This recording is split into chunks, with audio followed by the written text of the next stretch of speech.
Le jour où tu vas comprendre les secrets qui est derrière les pauvres, les orphelins, les veuves, les démunis, les sans-abri, ta vie sur terre va changer. Même après ta mort, cela aura de l'impact. Malheureusement, ce sont les païens qui comprennent très bien ces choses que les chrétiens, que ceux-là qui se disent enfants de Dieu. Vous devez comprendre une vérité.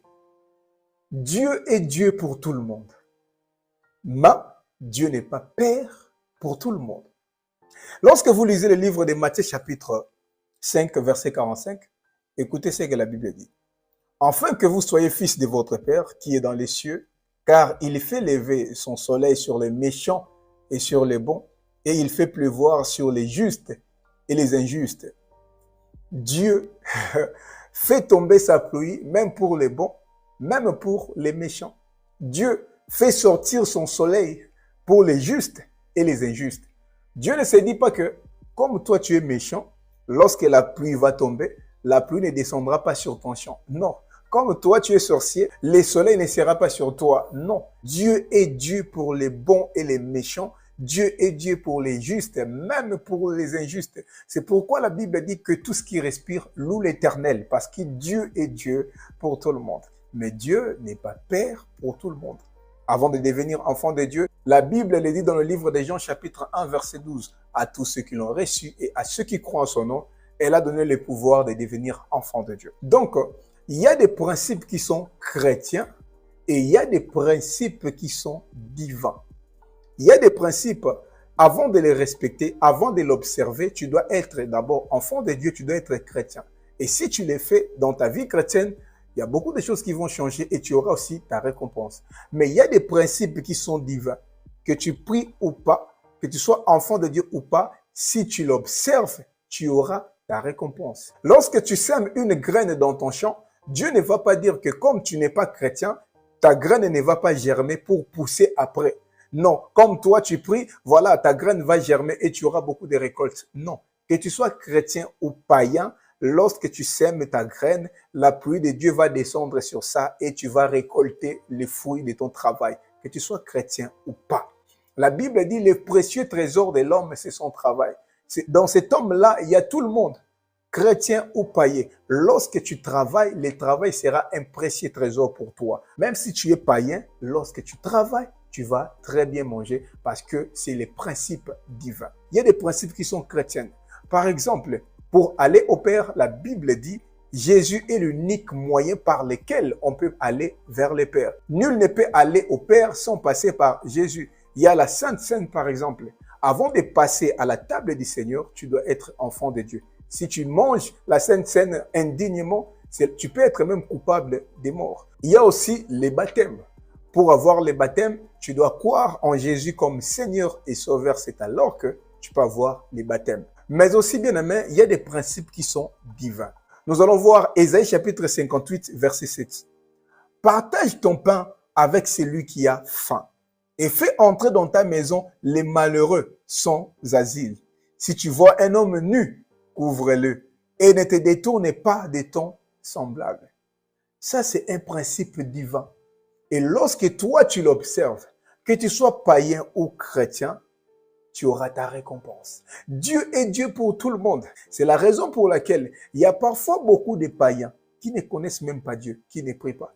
Ils comprennent ces versets.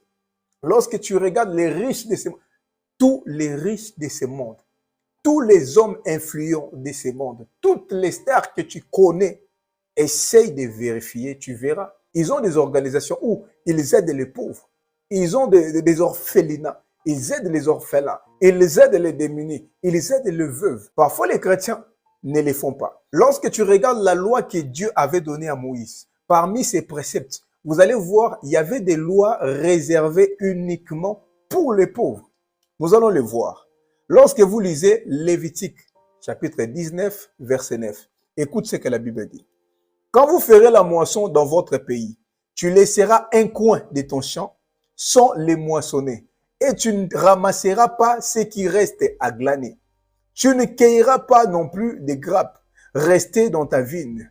Et tu ramasseras pas les grains qui en seront tombés. Tu abandonneras cela aux pauvres et à l'étranger. Je suis l'Éternel, votre Dieu. Parmi les lois que Dieu a données à Moïse, il y avait des lois uniquement pour les pauvres. Dieu leur dit, lorsque vous moissonnez dans votre champ, vous devez laisser un coin où vous n'allez pas moissonner. Vous devez laisser une partie de votre vigne que vous devez laisser aux pauvres et à l'étranger. Je suis l'Éternel, votre Dieu. C'était une obligation. Donc, dans ton champ, tu dois laisser une partie pour les pauvres. Lorsque vous prenez aussi Deutéronome, chapitre 24, verset 19. Écoute, quand tu moissonneras ton champ et que tu auras oublié une gerbe dans les champs, tu ne retourneras point la prendre, car elle sera pour l'étranger, pour l'orphelin et pour la veuve, afin que l'Éternel, ton Dieu, te bénisse dans tous les travaux de tes mains. Une autre loi, lorsque tu oublies ta gerbe dans ton champ, il ne faut pas retourner pour la prendre. Tu dois laisser ça à l'orphelin, à la veuve, et l'Éternel, ton Dieu, te bénira. Une loi que Dieu leur donne. Et lorsque vous lisez même Matthieu chapitre 12, verset 1, vous allez comprendre quelque chose de très capital. Écoute ce que la Bible dit. En ces temps-là, Jésus traversa des champs de blé, un jour de sabbat. Ses disciples qui avaient faim se mirent à arracher des épis et à manger. Les pharisiens, voyant cela, lui dirent, « Voici tes disciples font ce qui n'est pas permis de faire pendant les sabbats. » Je ne sais pas si vous avez compris, je réponds encore. En ces jours-là, Jésus traversa des champs de blé, un jour de sabbat. Ses disciples qui avaient faim se mirent à arracher des épis et à manger. Les pharisiens, voyant cela, lui dirent, « Voici tes disciples font ce qui n'est pas permis de faire pendant les sabbats. » Un jour, Jésus marchait avec ses disciples et ses disciples ont eu faim. Ils ont commencé à manger les blés dans un champ d'un inconnu. Alors, lorsque les pharisiens ont vu cet acte, ils ont été indignés. Ils demandent à Jésus, « Mais pourquoi tes disciples font ce qui n'est pas permis de faire pendant les sabbats? » Donc, si les pharisiens étaient indignés, ce n'était pas par rapport à l'acte, mais c'était par rapport au jour du sabbat. En Israël, c'était une loi. Lorsque un pauvre a faim, il peut venir dans ton champ, il mange jusqu'à se rassasier. La condition était que de ne pas partir avec à la maison. Mais si tu as faim, tu peux trouver les champs d'un inconnu, tu manges jusqu'à te rassasier et après, tu rentres dans ta maison. C'est ce que les disciples de Jésus ont fait parce que c'était une loi. Lorsque tu as faim, tu peux entrer dans n'importe quel champ, tu manges jusqu'à te rassasier, après, tu rentres. Seulement, ils ne pouvaient pas le faire les jours du sabbat. C'est pourquoi les pharisiens étaient indignés. Lorsque vous observez toutes ces lois, vous allez voir comment Dieu réglementait même les lois d'asile. Il leur parlait comment ils devaient traiter un étranger qui débarquait dans leur pays. Il a réglementé les lois sur les pauvres. Et il y a beaucoup de pays aussi dans le monde actuellement qui s'inspirent de ces lois. Il y a des pays dans le monde, si tu es étranger, tu arrives là-bas, il y a des lois d'asile. Ils vont te donner même les minimums pour la vie. Ils vont te donner un endroit où dormir, peut-être des habits, peut-être même à manger. Il y a des pays où tu es pauvre, mais il y a même des subventions de l'État. Il y a même un petit salaire chaque fin du mois. Pourquoi? Parce que leur gouvernement se soucie de leur peuple. Mais lorsqu'on regarde chez nous, non, les pays potentiellement riches. Oh non, c'est parce qu'on nous a colonisés. Mais lorsque vous regardez les dirigeants, ils ne se soucient même pas des pauvres. Pendant qu'il y a des gens qui manquent même à manger, il y a des enfants de la rue. Mais tu verras quelqu'un qui détourne des milliards de dollars. Et des pays comme ça, vous pensez vraiment que Dieu peut bénir ces gens des pays? Je ne suis pas Dieu pour conclure fatalement, mais il y a des pays où il y a beaucoup de méchants. Mais quand Dieu regarde comment ils aident les autres, non, Dieu se dit, on doit quand même les bénir. Est-ce que vous comprenez un peu comment Dieu portait une attention particulière aux pauvres? C'est pourquoi il ordonnait aussi aux gens de regarder le pauvre autrement. Dans ce qu'ils font, qu'ils laissent aussi une place, qu'ils laissent aussi une partie pour les pauvres. Bien-aimé, lorsque toi, tu te soucies des pauvres, lorsque toi, tu portes une attention particulière aux pauvres, le Dieu des pauvres portera aussi une attention particulière par rapport à ta vie. Dieu est Dieu pour tout le monde. Dieu n'aime pas voir les autres souffrir. C'est pourquoi il veut aider tout le monde. Mais Dieu ne descendra pas. Dieu doit passer par quelqu'un. Et si toi, tu es cette personne par laquelle Dieu peut passer pour atteindre les pauvres, pour visiter les pauvres, pour visiter les veuves, bien-aimés, tu auras ta récompense. C'est pourquoi il y a des gens qui ne prient même pas. Mais lorsque tu regardes leur vie, ils deviennent de plus en plus riches. Pourquoi? Il y a des gens qui prient pour eux. Il y a des gens qui fléchissent leurs genoux pour prier. Oh Dieu, bénis cet homme, il nous aide chaque fois. Un jour, j'ai parlé avec l'amie de ma mère. Elle nous dit, parce que j'étais avec ma mère, mon mari, chaque fin de mois, il prélève 5 000 $. Il les distribue dans les hôpitaux, il donne aux veuves, aux pauvres, chaque mois. Il faut regarder sa vie. Il faut regarder sa vie. Mais nous, parfois, enfants de Dieu, on néglige ces choses. On ne sait pas que Dieu nous demande aussi à aider les pauvres. Dieu nous demande aussi à visiter les orphelins. Dieu nous demande aussi à visiter les veuves. Nous, parfois, on ne le fait pas.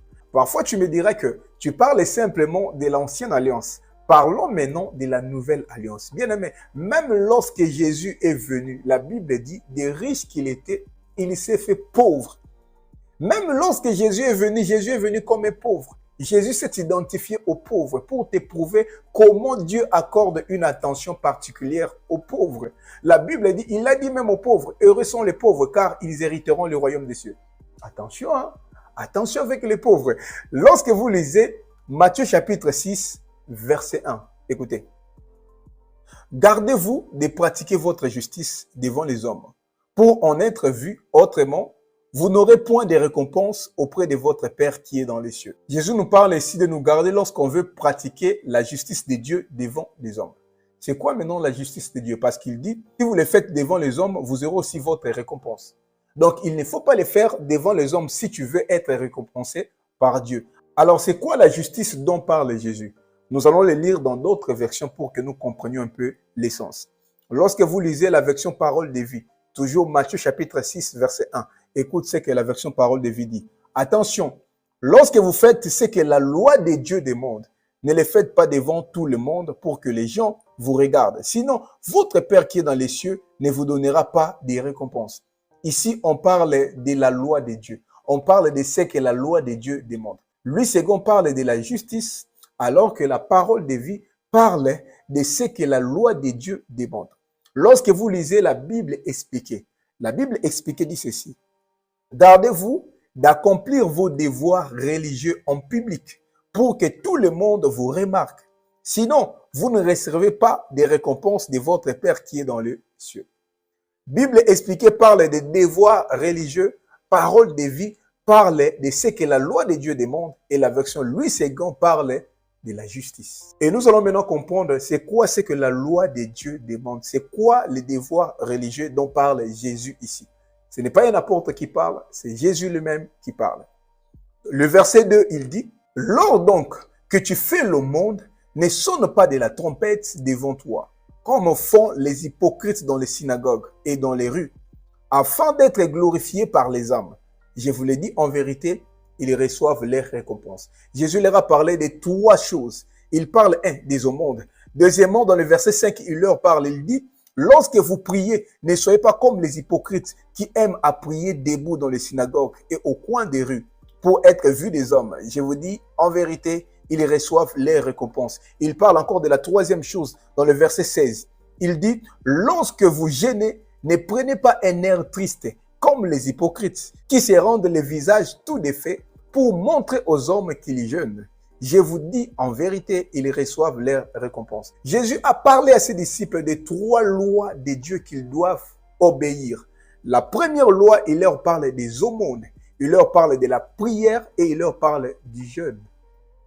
Mais bien aimé, lorsque on veut pratiquer la justice de Dieu, lorsque nous voulons pratiquer ce que Dieu nous demande, nous prions beaucoup, les chrétiens prient beaucoup, nous jeûnons beaucoup, mais le monde, nous négligeons. Jésus parle de 3 choses, l'aumône, la prière et le jeûne. Nous prions beaucoup, nous jeûnons beaucoup, mais l'aumône, nous négligeons. Si tu vois dans une liste, on commence à placer une chose en premier lieu, c'est que cette chose-là peut être plus importante que les autres. Parce que lorsqu'on parle des fruits de l'esprit, on dit les fruits de l'esprit sont l'amour, la paix, la joie. Pourquoi on commence par l'amour? Parce que l'amour est plus important que tous les fruits de l'esprit. Tu peux tout avoir, Mais si tu n'as pas l'amour, tu ne verras même pas Dieu. Donc, on peut en déduire aussi que ce n'est pas en vain que Jésus a commencé par parler de l'aumône. L'aumône s'avère plus important que le reste. Mais nous, on prie, nous, on jeûne, mais on ne fait pas l'aumône. Je vais vous prouver que l'aumône est très important. Parce qu'au dernier jour, Dieu ne parlera pas de la prière. Dieu ne parlera pas du jeûne, mais Dieu parlera même des aumônes. Ok, lisons la Bible. Matthieu chapitre 25, verset 34.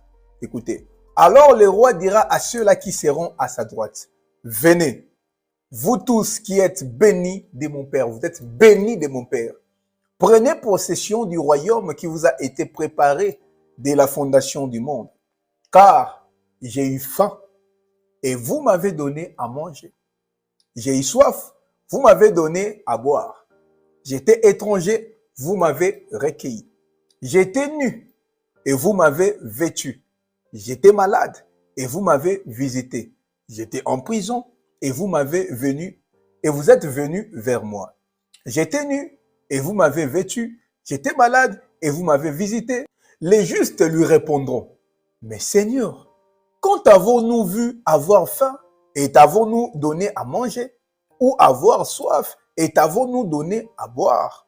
Quand avons-nous vu étranger et t'avons-nous recueilli? Ou nu et t'avons-nous vêtu? Quand avons-nous vu malade ou en prison et sommes-nous allés vers toi?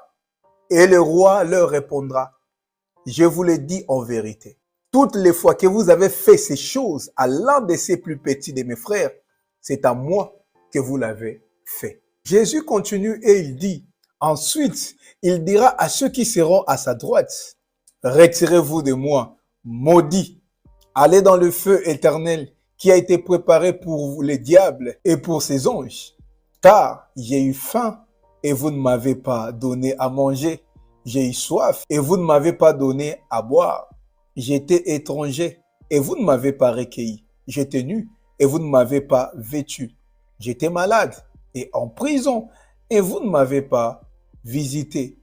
Ils répondront aussi, Seigneur, quand avons-nous vu ayant faim ou ayant soif ou étranger ou nu ou malade ou en prison et ne t'avons-nous pas assisté?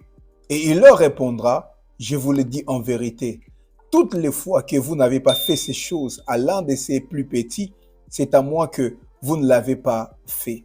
Et ceux-là et ceux-ci iront au châtiment éternel, mais les justes à la vie éternelle. Et bien aimé, on comprend très clairement, à chaque fois lorsque tu visites ceux-là qui sont en prison, tu visites les seigneurs. À chaque fois, lorsque tu aides les pauvres, tu aides les orphelins, les démunis, ceux-là qui n'ont pas des habits, ceux-là qui n'ont pas à manger. Ce ne sont pas eux que tu visites, mais tu visites les seigneurs. La parole est très claire. Bien aimé, il y a des gens qui souffrent.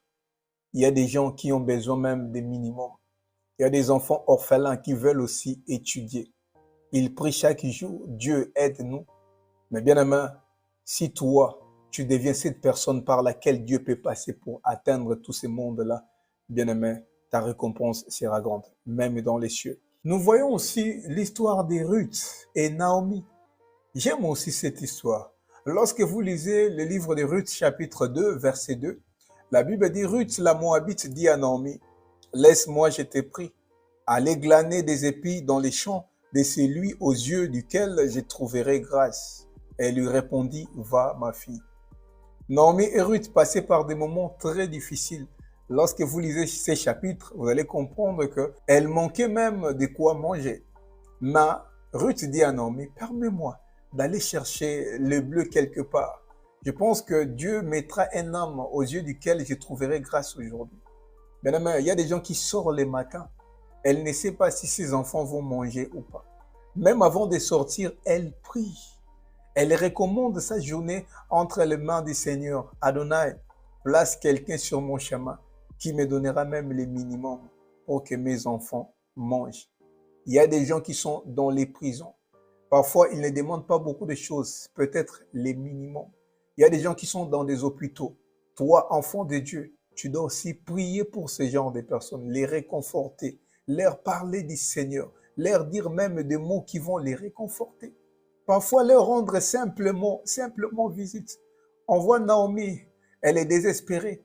Elle ne sait pas si elle trouvera quelqu'un qui va l'aider. Mais elle dit, je pense que Dieu mettra un homme aux yeux duquel je trouverai grâce aujourd'hui. Lorsque vous lisez tous ces chapitres, donc Ruth chapitre 2, vous allez voir, lorsque Ruth est sortie, Dieu a fait grâce. Elle est tombée sur un champ d'un homme nommé Boaz. Il n'était pas là. Elle a parlé à ses serviteurs. Permettez-moi de ramasser même le reste des bleuets qui tombaient entre les gerbes. Les serviteurs lui ont permis. Et lorsque Boaz, le propriétaire du champ, est arrivé, il leur demande, mais c'est qui cette jeune fille? On lui a expliqué, non, voilà, c'est Ruth, elle est venue avec Naomi, elle passe par des moments difficiles. Elle nous a demandé de lui permettre de ramasser même le bleu qui tombait entre les jambes. Boaz a eu compassion d'elle. Il l'appelle, il lui dit, prochainement, il ne faut pas chercher un autre champ où tu vas commencer à aller glaner les épis. Chaque jour, il faut venir ramasser ici. Voici mes serviteurs. Lorsque tu as besoin de quelque chose, il faut leur demander. Lorsque tu as soif, demande-leur de l'eau. Il lui a donné même à manger. Comme Ruth savait que Naomi aussi avait faim, vous allez voir qu'elle a mangé simplement une partie et elle a gardé une partie pour Naomi. Et lorsqu'elle est retournée le soir, lisons un peu, le verset 17 maintenant, Ruth chapitre 2, verset 17. Elle glana dans les champs jusqu'au soir et elle bâtit ce qu'elle avait glané. Il y eut environ un afa d'orgue. Elle l'emporta et rentra dans la ville. Et sa belle-mère vit ce qu'elle avait glané. Elle sortit aussi les restes de son repas et elle lui donna. Sa belle-mère lui dit, où as-tu glané aujourd'hui et où as-tu travaillé? Béni soit celui qui s'est intéressé à toi. Boaz a aidé Ruth alors qu'il ne savait pas que derrière Ruth, il y avait aussi Naomi. Il croyait qu'il faisait la joie de Ruth simplement, alors qu'il faisait aussi la joie de Naomi. Tu peux aider quelqu'un aujourd'hui, tu ne sais pas. Derrière cette personne, il y a combien d'enfants, il y a combien de gens qui seront aussi heureux. Bien-aimé, s'il te plaît, sois une source de bénédiction pour tous ces gens qui sont dans le besoin. Sois une source de joie pour toutes ces personnes. Une femme qui peut rentrer chez elle, elle prépare, ses enfants lui demandent, mais comment aujourd'hui nous mangeons très bien aujourd'hui? Qu'elle puisse leur dire non. J'ai trouvé grâce aux yeux d'un homme, aux yeux d'une femme qui m'a donné 20 euros, qui m'a donné 30 euros, qui m'a donné 50, qui m'a donné même 100. Et c'est pourquoi je vous ai préparé cette nourriture. Bien-aimé, sois une source de bénédiction pour les autres. On voit Naomi bénir Boaz. Elle dit, béni soit cet homme aux yeux duquel tu as trouvé grâce. Bien-aimé, que tu sois un sujet de prière pour tous ces gens qui passent par des moments difficiles. Que tu sois une consolation pour ceux-là qui ont des larmes aux yeux. Je ne sais pas si je dois vous parler aussi des Corneilles. Lorsque vous lisez Actes des Apôtres, chapitre 10, verset 2, la Bible dit, cet homme était pieux et craignait Dieu avec toute sa maison. Il faisait beaucoup d'aumônes au peuple et priait Dieu continuellement. Vers la 9e heure du jour, il vit clairement dans une vision un ange de Dieu qui entra chez lui et lui dit, Corneille, les regards fixés sur lui et saisi d'effroi, il répondit, qu'est-ce, Seigneur? Et l'ange lui dit, tes prières et tes aumônes sont montées devant Dieu. Il s'en est souvenu. Tes prières et tes aumônes sont montées vers Dieu. Il s'en est souvenu. Ne dis pas que les gens sont ingrats. Tu peux les aider aujourd'hui et demain, ils peuvent t'oublier. Oui, bien aimé. Tu ne les fais pas pour eux, mais tu les fais pour Dieu. Si les hommes peuvent oublier, si cet enfant orphelin que tu aides aujourd'hui peut oublier demain, mais Dieu n'oubliera pas. Dieu s'en souviendra. Je ne sais pas si je dois vous parler encore de Tabitha Dorcas. Elle est morte. Mais la Bible dit, les veuves, tous ces gens-là qu'elle a aidés, sont partis appeler Pierre pour lui dire non, elle ne peut pas mourir. Voilà ce qu'elle a fait pour nous. Voilà les habits, les tuniques qu'elle nous a portés. Elle ne peut pas mourir. Tout le monde peut mourir, mais sauf elle. Bien-aimé, que tu sois un sujet de prière pour plusieurs. Regarde autour de toi, dans la rue. Parmi ces gens-là qui demandent, bien-aimé, il y a vraiment des gens qui souffrent. Bien-aimé, donne. Ne regarde pas que moi, je suis africain, lui, il est asiatique. Non, voilà, moi, je ne peux pas aider un asiatique. Non, bien-aimé, il y a des asiatiques qui sont vraiment dans les problèmes. Et Dieu est Dieu pour tout le monde, pour les Africains, pour les Asiatiques, pour les Européens, pour les Français, pour tout le monde, bien-aimé. Autant que tu les peux, bien-aimé, aide. Allez en prison, visite même ceux-là. Allez, bien-aimé, dans les hôpitaux. Si tu ne peux pas y aller, bien-aimé, même ta prière. Prie pour ceux-là qui sont dans les problèmes. Prie pour les innocents qui sont dans les prisons. Prie pour ceux-là qui ont des maladies incurables. Bien-aimé, la main de Dieu sera sur toi. C'est à cela que notre Père nous appelle. Partage ces messages. Je pense que quelqu'un a besoin d'entendre ces messages. Chrétien ou pas, partage-les. Même sur ton WhatsApp, partage à tout le monde. Grâce à nous, surtout nous qui prions, surtout nous qui connaissons Dieu, surtout nous qui sommes enfants de Dieu bien-aimé, on doit participer d'une manière ou d'une autre pour aider les pauvres, pour aider tous ceux-là qui sont dans les besoins. Que Dieu vous bénisse et on se voit à la prochaine vidéo.